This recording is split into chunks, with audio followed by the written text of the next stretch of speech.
So we are starting with the second chapter of Unit 4, and this again is from Cabral. This is chapter 11 from Cabral, that is vertical relations. Now, till now, we have been dealing with the horizontal relations, horizontal mergers के बारे में हमने बात की है, and otherwise हमने थोड़ा unit 2 and unit 3 में वर्टिकल इंटीग्रेशन और वर्टिकल सेपरेशन के बारे में बात की थी. बट मोस्टली अभी तक हम इकोनॉमिक्स में, be it are micro economics, macro economics and most of this industrial economics, we have been talking about the relationship between a seller and a consumer. कि सेलर कैसी स्ट्रैटेजीज अडॉप्ट करता है ताकि वो कंज्यूमर्स को अपना consumer base increase कर पाए, या फिर जो राइवल फर्म है उनके कंज्यूमर्स को स्विच करवा पाए. But now we will focus on this vertical relationship between a manufacturer and the retailer. मतलब हमारी दो फर्म्स के बीच में किस टाइप की रिलेशन एग्जिस्ट करती है, कब हमारा प्रॉफिटेबल होता है वर्टिकली इंटीग्रेट करना और वर्टिकली सेपरेट करना. So now there are some intermediate firm, जैसे कि हमारे सीमेंट प्रोड्यूसर्स हैं, वो अपना जो इंटरमीडिएट गुड है कंक्रीट प्रोड्यूसर्स को सेल करते हैं, जो फाइनली फिर कंस्ट्रक्शन फर्म्स को सेल करते हैं. ऐसे ही जो टीवी मैन्युफैक्चरर्स हैं वो रिटेलर्स को सेल करते हैं, और फिर रिटेलर्स फाइनली कंज्यूमर्स को प्रोवाइड करते हैं. तो हम यहाँ मैं लिख दूंगी ये सारी चीजें, आप सुन लो पहले. तो यहाँ पे हम ये बोल रहे हैं कि हमारा जो रिटेलर है उसके पास मैक्सिमम पावर होती है डिमांड को चेंज करने की, एडवर्टाइजिंग स्ट्रैटेजीज अडॉप्ट करके या फिर सेल सर्विसेज को इंक्रीज करके, जैसे वो door to door delivery service provide करते हैं या नहीं करते हैं. मैन्युफैक्चरर के पास इतनी ज्यादा पावर नहीं होती है कि वो प्राइस को कंट्रोल कर पाए. इस वजह से जो रिलेशनशिप है manufacturer as a seller and retailer as a buyer, this relationship is different as compared to a firm selling its product to the consumer. So we say that this cycle that we'll be studying will be that manufacturer's relationship with the retailer, and we have most of the economics part have been associated with the relationship between this retailer or the firm selling a final good to the consumer. तो जो हमारा direct relationship exist करता है वो retailer और consumer का करता है, और रिटेलर किस टाइप की एडवर्टाइजिंग स्ट्रैटेजीज अडॉप्ट करता है, किस टाइप की सेल सर्विस अडॉप्ट करता है, या बाकी सारे जो भी स्ट्रैटेजीज अडॉप्ट करता है, अपने प्राइसिंग डिसीजंस लेता है, ये सारी चीजें इम्पैक्ट करती हैं डिमांड लेवल को. तो हमारा जो डायरेक्ट कंट्रोल होता है डिमांड को चेंज करने का वो रिटेलर के पास होता है. मैन्युफैक्चरर के पास एज सच इतना कंट्रोल नहीं होता है. अब मैन्युफैक्चरर अपना कंट्रोल इंक्रीज करना चाहता है, अपना प्रॉफिट लेवल भी इंक्रीज करना चाहता है, इस वजह से वो कई बार वर्टिकल कॉन्ट्रैक्ट्स में वर्टिकल इंटीग्रेशन में एंटर होता है. But our first objective over here is to study that why this relation between, say, this manufacturer that I'm writing as M, and this retailer. क्योंकि मैन्युफैक्चरर एक तरह से seller है intermediate good का, और रिटेलर परचेजर है, buyer है intermediate good का. This relation is different as compared to a firm selling a good to a customer. तो क्यों हमें इतना इंपॉर्टेंस देने की जरूरत है इन दोनों के रिलेशंस में, why is this relation different. So number one, we have said that the retail price, guys, you can make note of this side by side. Retail price is an essential determinant of demand, क्योंकि वो set करता है retailer, जिसपे manufacturer का इतना role नहीं रहता है. ऑब्वियसली जो मैन्युफैक्चरर अपना गुड सप्लाई करेगा उसका प्राइस इम्पैक्ट करेगा कि रिटेलर किस प्राइस पे अपने गुड को सेल ऑफ कर रहा है, बट इतना ज्यादा कंट्रोल मैन्युफैक्चरर का नहीं रहता है, कोई डिस्काउंट देना है या नहीं देना है, वो सारी चीजें रिटेलर के ऊपर डिपेंड करती है. That is why we say that this relationship is different. And so one more point we can add on here is that this demand faced by the manufacturer, I'll just write capital M. So the demand faced by this manufacturer depends on, सबसे पहले तो वो किस wholesale price पे अपना product cell कर रहा है to this retailer, and secondly it depends upon other factors. कौन से अदर फैक्टर्स? जो कि रिटेलर के कंट्रोल में है. जो कि इस मैन्युफैक्चरर के कंट्रोल में नहीं है. Manufacturer does not control these factors such as the sales activities और द डिसीजंस एसोसिएटेड कि हमें नेक्स्ट रिटेल स्टोर कहाँ पे ओपन करना है, वो सब मैन्युफैक्चरर के कंट्रोल में नहीं होता. तो मैन्युफैक्चरर जैसे कि सीमेंट या फिर जो हमारा टीवी सेट है, उसका डिमांड इंक्रीज करेगा या डिक्रीज करेगा, उस चीज में मैन्युफैक्चरर उससे उसकी डिमांड इंक्रीज या डिक्रीज होने से इम्पैक्ट जरूर होएगा, बट वो बेचारा कंट्रोल नहीं कर पाता है. And a second point of difference, the difference between the relationship between manufacturer and retailer as compared to a firm and a consumer is that retailers are competing with each other. कि हमारा suppose अगर एक TV set produce हुआ है और वो TV set को उस मैन्युफैक्चरर से उस अपडेटेड टीवी सेट को परचेज करने के लिए बहुत सारे रिटेलर्स हैं and they are competing among each other कि हम इस मैन्युफैक्चरर को मैक्सिमम प्राइस पे करके somehow we should get this deal कि हम ही इससे परचेज करेंगे. पर जो हमारे कस्टमर्स होते हैं, जब वो कस्टमर्स रिटेलर से परचेज करने जाएंगे तो कस्टमर्स एक दूसरे के साथ कॉम्पीट नहीं कर रहे होते हैं. कस्टमर्स या कंज्यूमर्स सिर्फ ये देखते हैं कि अगर इसका जो प्राइस है वो हमारे विलिंगनेस टू पे से कम होता है तो फिर उस केस में हम उस गुड को परचेज कर लेंगे. कभी भी मैं ये नहीं देखूंगी कि मुदित कितना पे कर रहा है उस गुड के लिए, तो मैं उससे ज्यादा पे करूंगी या मैं उससे कम पे करूंगी. वो कंज्यूमर्स का आपस में किसी तरह का कोई कंपटीशन नहीं होता है, बट रिटेलर्स का आपस में कंपटीशन होता है. So second point is that retailers compete with each other, which is like this is unlike the consumers, as consumers do not compete with each other. Guys, if you feel I am writing too small या फिर आप you want me to zoom in somewhere, क्योंकि laptop पे तो मुझे थोड़ा idea लग जाता था कि मेरी राइटिंग छोटी आ रही है बड़ी आ रही है, आज मुझे इतना नहीं पता चलेगा. You can let me know if you want me to write big.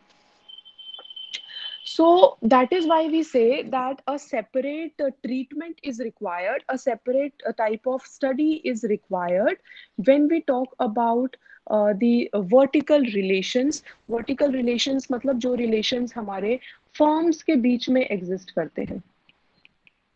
So you can get a question such as write a short note that why a special type of treatment is required between these vertical relations, or what are the points which makes the relationship between the manufacturer and retailer different as compared to a firm selling a good to the consumer. So now for the entire chapter, we will be referring this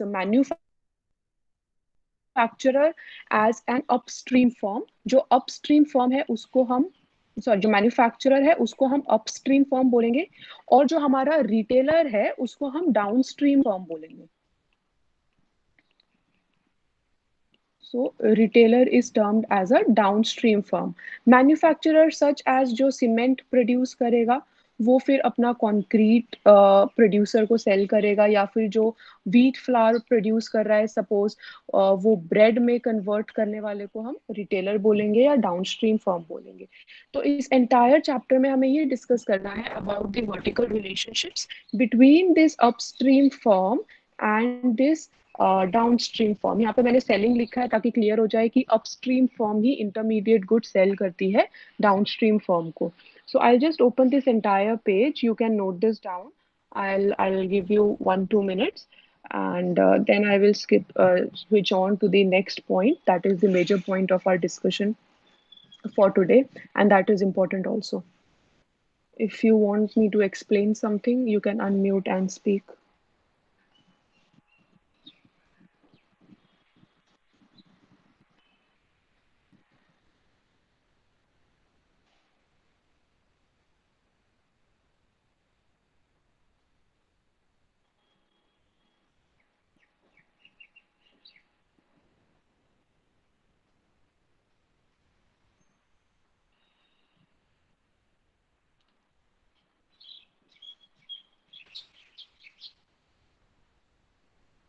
All right, guys, I suppose you should be done since I was writing also very slowly.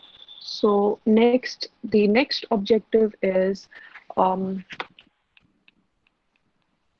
that that why an upstream firm want to establish some type of contractual relations with the downstream firm.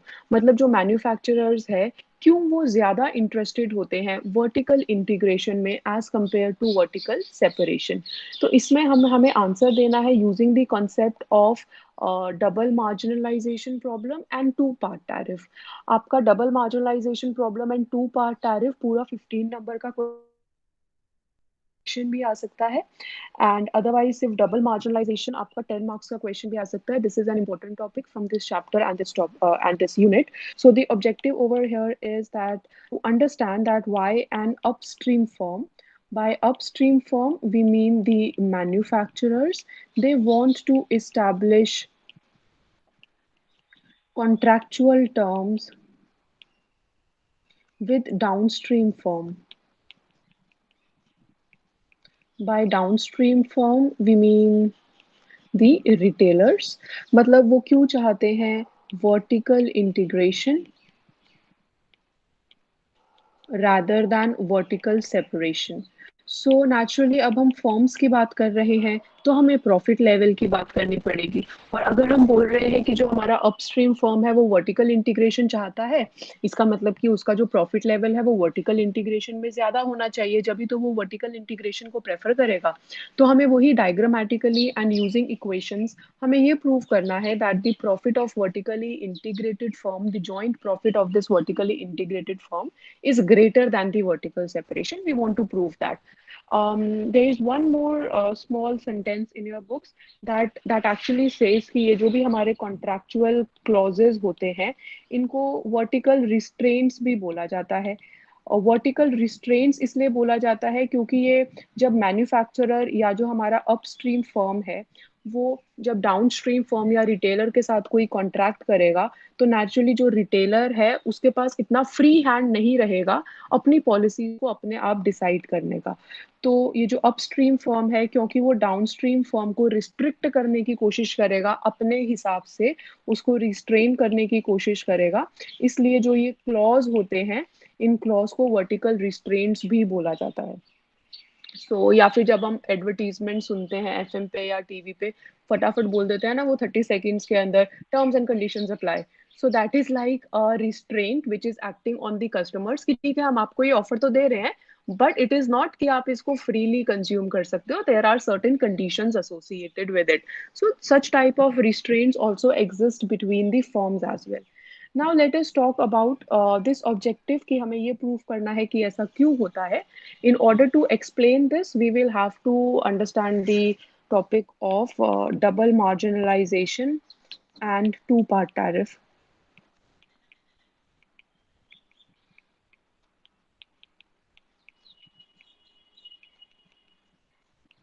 So in this case, we will be discussing three cases.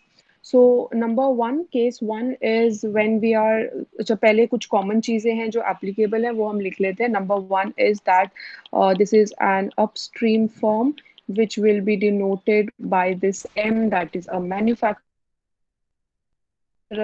Number two, downstream firm, and this downstream firm is denoted by R, that is a retailer. And जो demand होएगा for the final product, मतलब वो product जो कि ये retailer firm supply करेगी, that will be supplied by this retailer form. इसका demand depend करेगा कि ये रिटेलर फॉर्म कितना प्राइस चार्ज करती है. So this is the demand equation and this demand is dependent upon the price level which is charged by the retailer. हम एक और चीज एज्यूम कर रहे हैं, एक सिंपल प्रोडक्शन फंक्शन यहाँ पे एज्यूम कर रहे हैं कि अगर हमें 1 यूनिट ऑफ आउटपुट प्रोड्यूस करना है, मतलब कि अगर रिटेलर को 1 यूनिट ऑफ आउटपुट सेल करना है तो उसको 1 यूनिट ऑफ इनपुट की जरूरत है, मतलब उसको वही 1 यूनिट मैन्युफैक्चरर से परचेज करना पड़ेगा. एग्जाम्पल अगर हम डिस्कस करें तो हमारा जैसे टीवी सेट, अगर किसी रिटेल स्टोर से हम टीवी सेट परचेज करने जाएंगे तो उसको पहले मैन्युफैक्चरर से वो टीवी सेट परचेज करना पड़ेगा. तो हम बोल रहे हैं 1:1 रिलेशनशिप एग्जिस्ट करता है between this retailer selling the good to the consumer and the retailer purchasing this good from the manufacturer. इसके अलावा हम दो चीजें और बोल रहे हैं associated with the cost. We are saying कि जो रिटेलर का प्रोडक्शन कॉस्ट है वो प्रोडक्शन कॉस्ट क्या होगा, जितने प्राइस में, प्रोडक्शन कॉस्ट मतलब उसका मार्जिनल कॉस्ट होगा, ये wholesale price. Wholesale price is the price जो कि मैन्युफैक्चरर सेल करेगा जिस प्राइस पे रिटेलर को। और हम ये बोल रहे हैं कि मैन्युफैक्चरर का एक कांस्टेंट मार्जिनल कॉस्ट है, which is denoted by this C. So manufacturer का कांस्टेंट कॉस्ट है सी, एंड रिटेलर का प्रोडक्शन कॉस्ट हम बोल रहे हैं सिर्फ इस इनपुट पे डिपेंड करता है, उसके अलावा हम और कुछ कॉस्ट एसोसिएट नहीं कर रहे हैं, to keep the things simple. That is the price at which manufacturer sells the output to the retailer, which is denoted by this wholesale price, and we will write it as W. तो अगर हम ये बोलेंगे कि ये manufacturer, अगर इस manufacturer का प्रॉफिट लेवल जीरो है, तो इस मैन्युफैक्चरर का प्रॉफिट लेवल जीरो कब होएगा? जब ये अपने एग्जैक्टली एमसी को ही अपना प्राइस में उसी उसी मार्जिनल कॉस्ट, जो इसका मार्जिनल कॉस्ट है, सेम प्राइस ये चार्ज करेगा रिटेलर से अपने प्रोडक्ट के लिए। और अगर हम बोलते हैं कि इस मैन्युफैक्चरर का प्रॉफिट लेवल पॉजिटिव है, इसका मतलब ये जो होलसेल प्राइस है जिस पे ये सेल कर रहा है, ये कॉस्ट से ज्यादा होना चाहिए। So now if all these things are clear to you, we will start with the three cases. In this case, first we will discuss when the manufacturer and the retailers are vertically integrated, what is their profit level. Then we will discuss the profit level when they are vertically separated. And third case we will discuss middle way, जो हमने tapered integration discuss किया था, आप लोगों को याद होगा अगर, कि उसमें जो एक रिटेलर होता है वो कुछ अमाउंट तो परचेज करता है जहां से उसका इंटीग्रेटेड होता है, वर्टिकली इंटीग्रेटेड, और कुछ वो मार्केट से परचेज करता है। बट यहाँ पे हम डिस्कस करेंगे कि कुछ हमारी कॉन्ट्रैक्चुअल टर्म्स हो सकती है जहाँ पे कंप्लीटली वर्टिकल इंटीग्रेशन नहीं है, बट जो वर्टिकल इंटीग्रेशन से प्रॉफिट होता है और फायदा होता है, उसी टाइप का फायदा हम डिराइव कर सकते हैं being in a vertically separated situation also. So if this is clear and you have written down, can you just unmute and speak that you are done? Otherwise I'm waiting. कहीं किसी भी point में से, 6 point में से किसी भी point पे कंफ्यूजन है तो आप बोल सकते हो, to explain third point, fourth point. That's why I have written in points.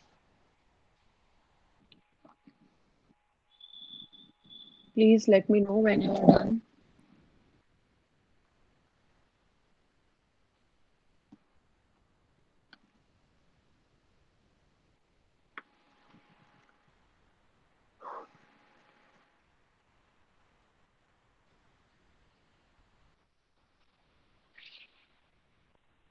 Okay, I am moving on to discuss these cases.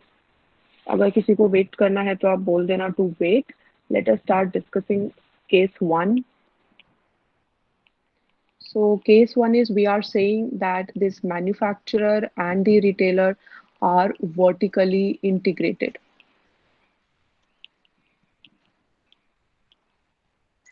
So when we say that they are vertically integrated, इसका मतलब कि जो हमारा wholesale price है, जो price हमने अभी marginal cost बोला था मैन्युफैक्चरर का, उसी होलसेल प्राइस पे वो सिर्फ so we are saying that this wholesale price W, this wholesale price is actually the, it is merely a transfer price, कि जो मैन्युफैक्चरर है वो इसी प्राइस पे रिटेलर को सेल करेगा, और रिटेलर इसी प्राइस पे आगे कंज्यूमर्स को सेल ऑफ कर देगा। सो वी आर सेइंग जो मैन्युफैक्चरर का कॉस्ट है this C, this cost will be equal to this W, and this W will be equal to the price level। अगर हम बोल रहे हैं कि उनको अपना प्रॉफिट जीरो मेंटेन करना है, अगर उनको अपना प्रॉफिट इंक्रीज करना है, तो वो डेफिनेटली अपने प्राइस को इस कॉस्ट से ज्यादा पे सेल करने की कोशिश करेंगे। So we are saying that when M and this R, that is manufacturer and retailer, are vertically integrated, in that case this wholesale price is merely a transfer price, is merely a transfer price। इसमें retailer कोई अपनी तरफ से और addition उसका cost associated नहीं होगा, this is merely a transfer price। So in this case we can say that joint profit the joint profit maximization equation will be, that is this pi is equal to, जिस price पे ये cell करेंगे वो price minus this cost. Now see, this cost is the marginal cost of the manufacturer. क्योंकि अब हम इसी cost के ऊपर मैन्युफैक्चरर, क्योंकि अब ये वर्टिकल इंटीग्रेटेड हो चुके हैं, तो मैन्युफैक्चरर किसी भी तरह का एक्स्ट्रा प्राइस चार्ज नहीं करेगा रिटेलर से, बट वो अपना ये जो P माइनस सी है, इस प्रॉफिट को मैक्सिमाइज करने की कोशिश करेगा। And this profit level is DP. ये डीपी का क्या मतलब है? बेसिकली वी आर सेइंग, एक बार स्क्रीन पे देख लो please. So we are saying that this price into जितना डिमांड हो रहा है, this is our total revenue, and this C into जितना डिमांड हो रहा है, this is our total cost. So profit is total revenue minus total cost. I hope this equation is clear. So this is the equation when we say, or this is the profit level. Say this is equation 1 when we are saying that the manufacturer and the retailer are vertically integrated. And suppose इन्होंने अपना ये जो profit level determine किया है, यहाँ से इनका optimal price निकल के आ रहा है PM। अभी हम इसको डायग्रामेटिकली भी समझेंगे। सपोज इनका जो प्राइस निकल के आ रहा है वो PM है। PM एक तरीके से हमारा मोनोपोली प्राइस है, एक तरीके से this is our monopoly price, क्योंकि इसमें हम अभी तक किसी भी तरह का रिटेलर कंपटीशन के बारे में हमने डिस्कशन नहीं किया है।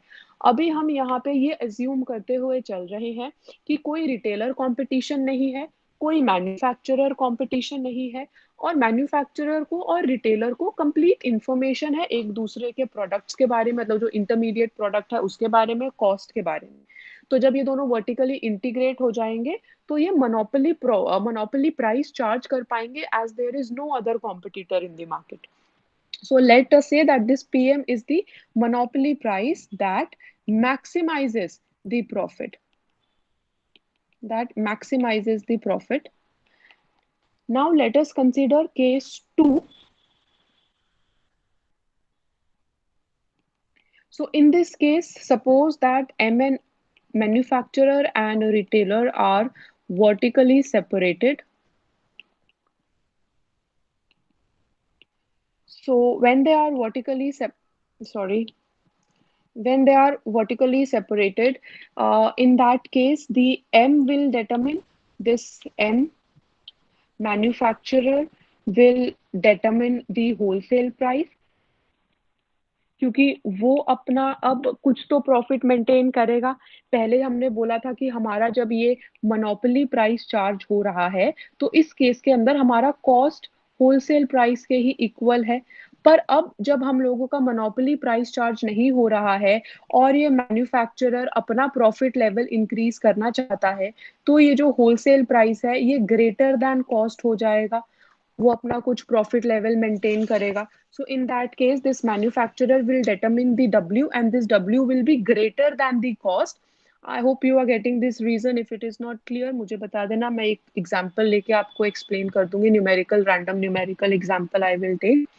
And suppose this R that is retailer, this determines how much actually to purchase, how much intermediate goods to purchase given the this wholesale price level, to buy given the wholesale price level। क्योंकि अब ये जो retailer है ये actually customer है इस manufacturer का, तो रिटेलर को ये देखना है कि अगर हमारा प्राइस लेवल W है, होलसेल प्राइस है, तो हम कितना इंटरमीडिएट गुड्स प्रोड्यूस करें।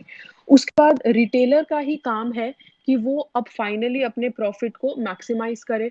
तो वो अपना प्रॉफिट कैसे मैक्सिमाइज कर सकता है? It needs to choose a price level that maximise the equation that is pi equal to, अब ये P माइनस W हो जाएगा। आप यहाँ पे देखो इक्वेशन 1 में, एक बार प्लीज बाद में लिख लेना please. Focus, if you are writing, focus on the screen please. ये जो हमारा इक्वेशन 1 हमने ऊपर लिया है, यहाँ पे हमने बोला है कि ये C है, this is P minus C in the case when it is vertically integrated and this C is equal to wholesale price। मतलब अगर होलसेलर को कोई इंटरमीडिएट गुड, सपोज कि हमारा फ्लावर जनरेट करने के लिए एक होलसेलर को 20 रुपीज लग रहे थे, तो उसने इसी 20 रुपीज में आगे रिटेलर को पास ऑन कर दिया, अगर ये वर्टिकली इंटीग्रेटेड है तो। पर जो हमारा सेकंड केस है, यहाँ पे हम ये बोल रहे हैं that this is W, this is not C, and this W wholesale price is greater than the cost. मतलब कि अगर अब ये मैन्युफैक्चरर को, क्योंकि ये वर्टिकली सेपरेटेड है, अपना प्रॉफिट लेवल भी इसको कुछ पॉजिटिव करना है, तो ये 30 रुपीज में, 30 होलसेल प्राइस में अपने प्रोडक्ट को, इंटरमीडिएट गुड को, इस फ्लावर को सेल करेगा, जो कि इसको ब्रेड में, या ये जो रिटेलर है इस रिटेलर फॉर्म को 30 रुपीज में सेल करेगा, such that this wholesale price is greater then cost. So this is the difference between this equation 1 and equation 2, कि जब हम लोगों का वर्टिकली सेपरेटेड होता है तो रिटेलर की एक तरीके से कॉस्ट इंक्रीज हो जाती है। So we can say that this W, this is the marginal cost of retailer, as we have written in the previous page। ये marginal cost वर्टिकली इंटीग्रेटेड होने के टाइम पे 20 थी, वर्टिकली सेपरेट हो गए तो ये 30 हो गई, क्योंकि अब जो होलसेलर का प्रॉफिट लेवल है वो रिटेलर के प्रॉफिट लेवल पे डिपेंड नहीं करता है, वो इसी पे डिपेंड करता है कि वो अपने गुड को, अपने इस फ्लावर को या सीमेंट को कितने प्राइस में सेल कर रहा है रिटेलर को। So we can say that if this first equation is equal to second situation, second equation, अगर हम ये बोल रहे हैं कि फर्स्ट इक्वेशन और सेकंड इक्वेशन इक्वल है, इसका मतलब कि ये एक ही सिनेरियो में हो सकता है जब हमारा होलसेल प्राइस कॉस्ट के इक्वल हो। और अगर होलसेल प्राइस कॉस्ट के इक्वल हो जाएगा तो मैन्युफैक्चरर का प्रॉफिट लेवल जीरो हो जाएगा। और ऐसा तो कोई भी मैन्युफैक्चरर नहीं चाहेगा कि हम इंडस्ट्री में ऑपरेट ही क्यों करें अगर हमारा प्रॉफिट लेवल जीरो है। तो मैन्युफैक्चरर के लिए जो ऑप्टिमल सिनारियो होता है दैट इज कि वो अपना इस होलसेल प्राइस को ग्रेटर देन कॉस्ट करे, मतलब 30 रुपीज चार्ज करे अगर 20 रुपीज का कॉस्ट है, अगर मैन्युफैक्चरर को अपना प्रॉफिट लेवल पॉजिटिव करना है तो। So in this case, we can say what we are able to see is कि जब हम लोग vertically integrated होते हैं तो हमारा profit level greater होता है as compared to जब हम लोग vertically separated होते हैं, क्योंकि vertically separation में retailer का cost increase हो जाता है। When we are vertically separated, the cost of retailer increases. What we are saying is that the profit, the conclusion from this equation, this discussion is that the joint profit under vertical integration, I'm writing as VI, is greater than the profit under vertical separation, that is VS. Please note this down. आपको कोई चीज नहीं समझ आई है तो please मुझसे दोबारा पूछ लो, हम इसको अभी डायग्रामेटिकली भी डिस्कस करेंगे।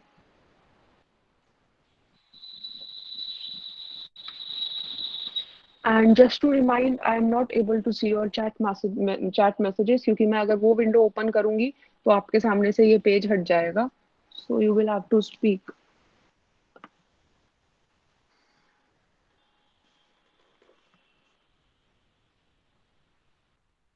इसको प्लीज रटने की कोशिश मत करना, रटने की कोशिश करोगे तो बहुत कंफ्यूजिंग हो जाएगा। That is why I am again and again saying, if you have any confusion in any equation, I have numbered the equations, you can ask me.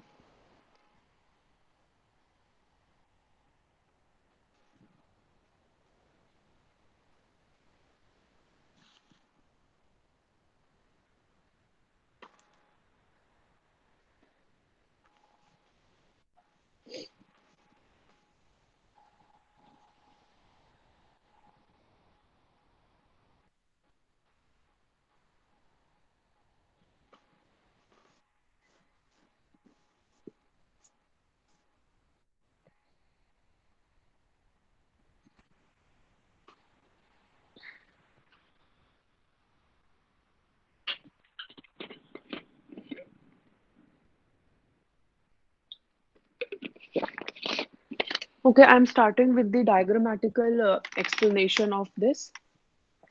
If somebody wants me to wait, let me know. I'll switch back to the previous page.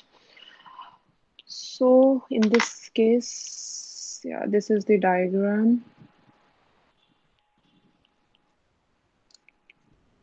0, and this is quantity, this is the price level. And suppose that the demand for the product is given by this curve. This is the demand, which is equal to AR. And say this curve is the marginal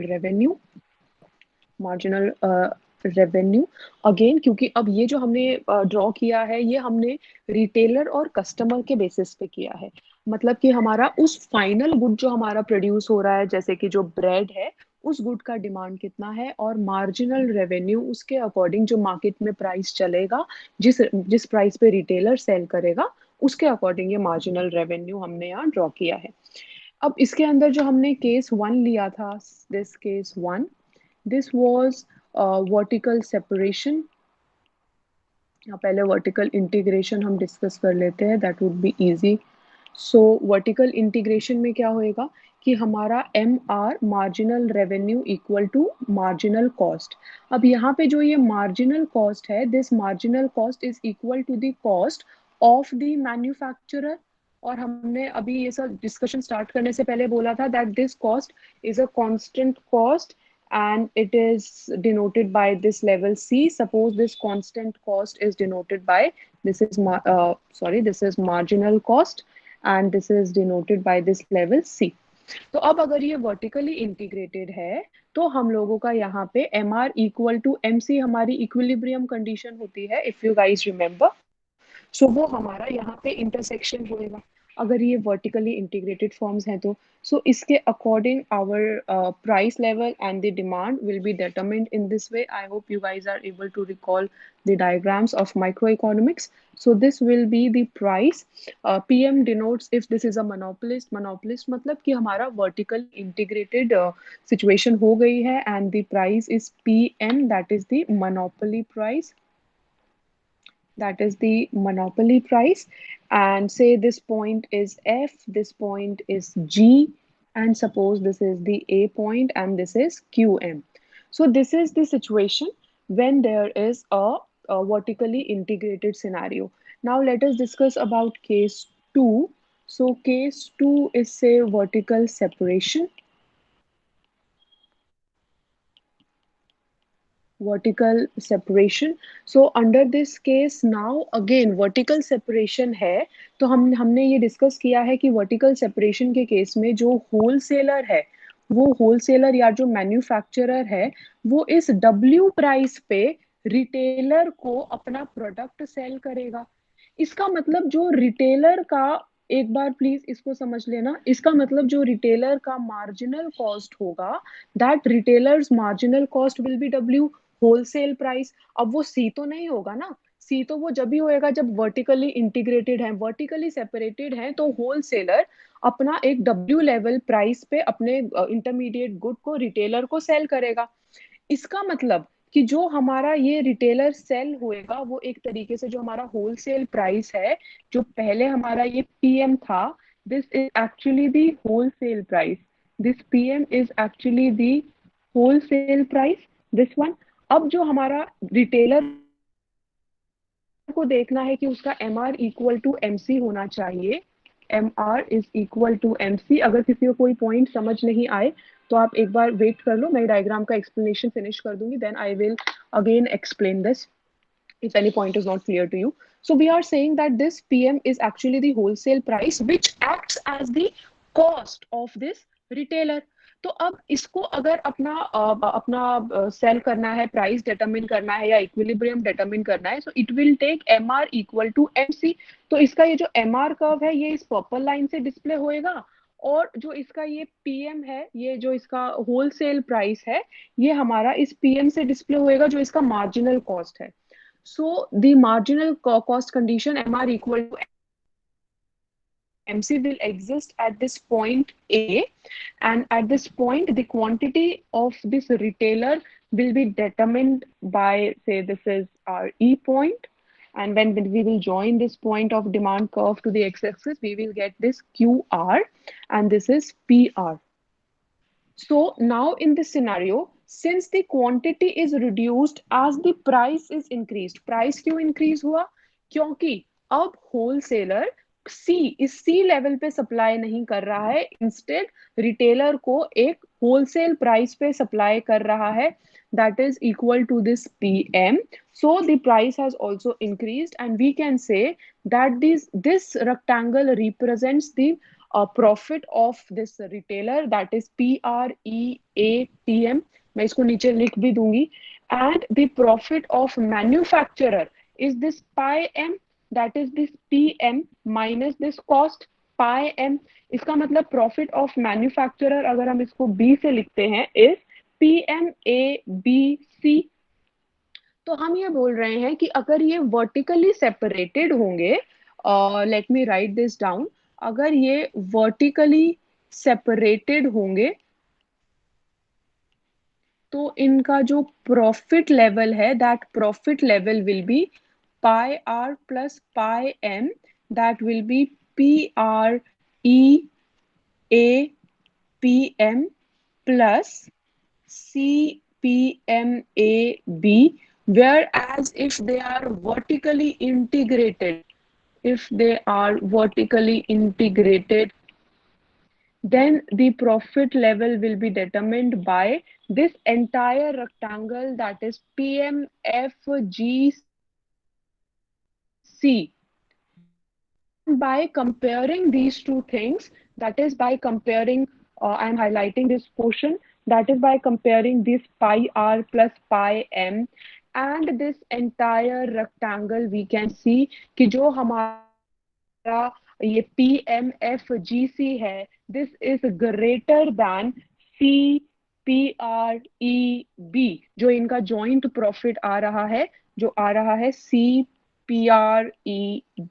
So we can say that the profit under vertically integration scenario is greater than the profit under the vertically separated scenario. So what I'll do is I'll just switch to the Google Meet app, because I want to see अगर किसी ने कुछ chat message किया, अगर आपको कुछ explain करना है तो आप quickly मुझे please वहाँ पे message कर दो, मैं आपको दोबारा explain कर दूंगी if you are not comfortable to unmute. फिर मैं इस पे एक बार switch होती हूँ. Please be quick message so that others can note down the diagram also. So yes, if you want to ask anything, please message. Otherwise, I'll move on. There is no message right now. So I'll just switch back to the screen.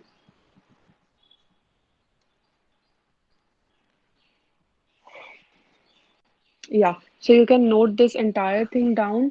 The conclusion still remains that the profit when they are vertically integrated is greater than the profit when they are vertically separated. Guys, all the points should be clear.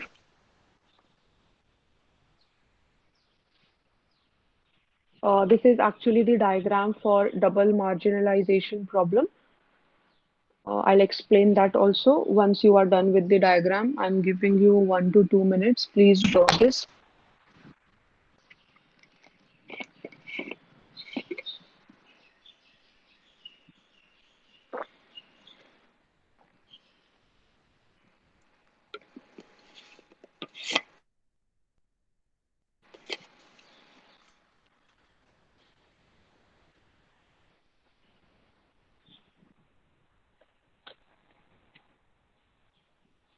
Okay, I suppose you should be done. So I'm moving on to the next page. If you want me to wait, please let me know. अच्छा, तो एक बार मैं इसी page पे आपको layman terms में double marginalisation problem explain कर देती हूँ. एक बार प्लीज स्क्रीन पे देखना. So as you can see in this equation one, ये इक्वेशन वन मैं यहाँ लिख रही हूँ जब ये वर्टिकली इंटीग्रेटेड थे, उसमें हम ये मार्जिनलाइजेशन का मतलब क्या है कि जब हम लोग इक्विलिब्रियम क्वांटिटी डिराइव करने की कोशिश करते हैं तो उसमें हम ये M R equal to M C लिखते हैं. इसको हम बोलते हैं marginalisation condition, when marginal revenue is equal to marginal cost. तो जब हम वर्टिकली इंटीग्रेटेड होते हैं तो हमें ये मार्जिनलाइजेशन इक्वेशन सिर्फ एक बार देखनी पड़ती है, जैसे कि हमने इस डायग्राम में देखी थी एट दिस पॉइंट जी. यहाँ पे हमने जो कंबाइंड है वो देखा था and then we derived the equilibrium level of quantity and the equilibrium level of this price level. But जब हम लोग vertically separated है, so again I am listing down the equation. This equation 2 is the marginalization equation for this retailer. Whereas for this retailer जहाँ पे उसको अपना MC is equal to W charge करना था, वेयर एज इससे पहले अगर हमने ये डिसाइड किया था से this PM is the wholesale price, ये डिसीजन था होलसेलर का या मैन्युफैक्चरर का कि उसको अपनी कॉस्ट से ज्यादा होलसेल प्राइस चार्ज करना है।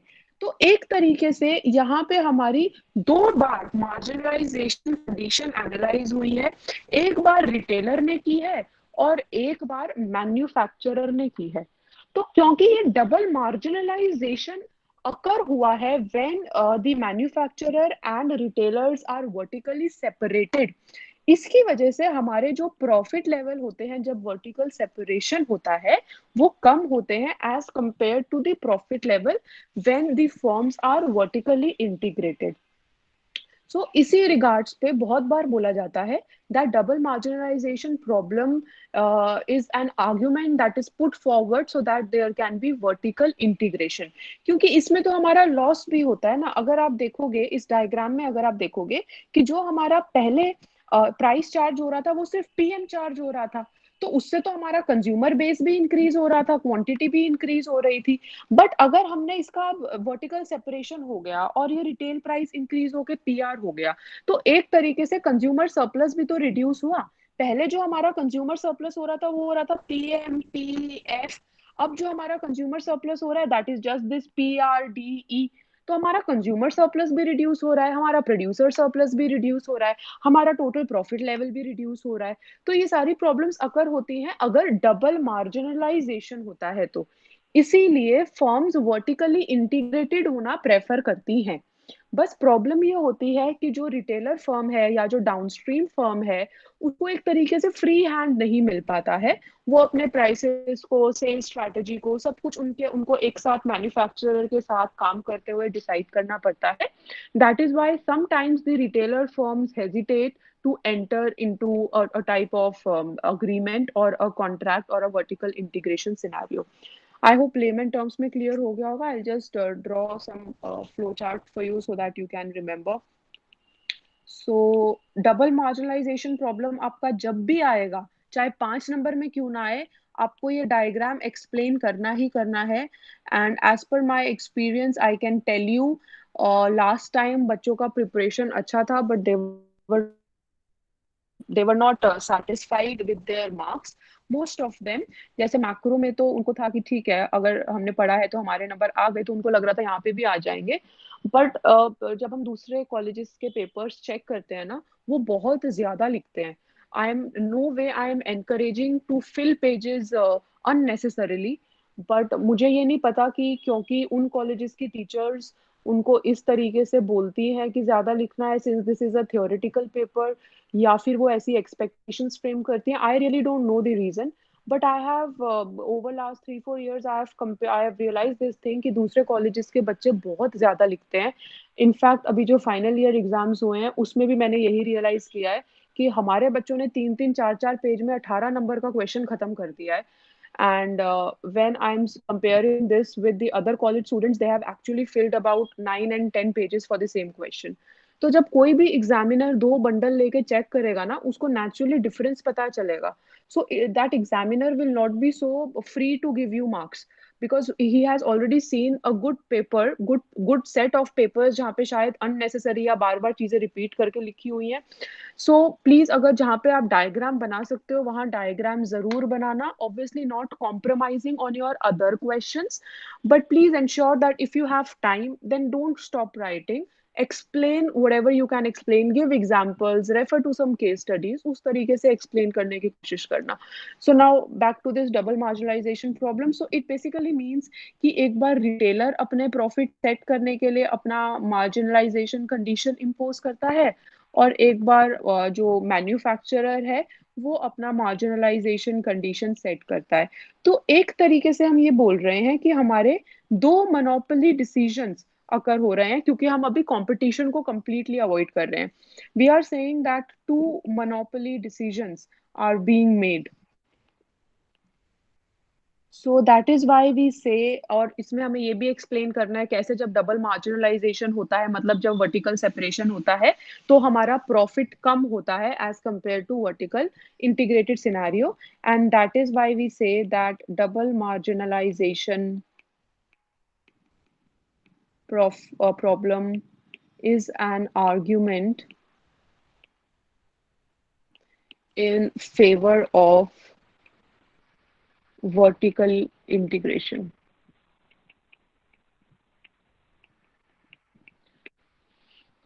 All right. So next up that we need to discuss is that there are scenario जहाँ पे एक middle path भी हम adopt कर सकते हैं।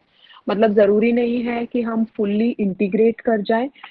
In fact, we can have some kind of non-linear contracts जिसको हम टू पार्ट टैरिफ भी बोलते हैं।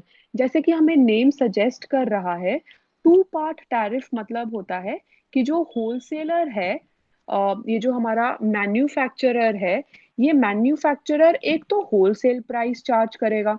This wholesale price is actually per unit price, जो कि वो रिटेलर से अपना per unit of intermediate goods के लिए चार्ज करता है।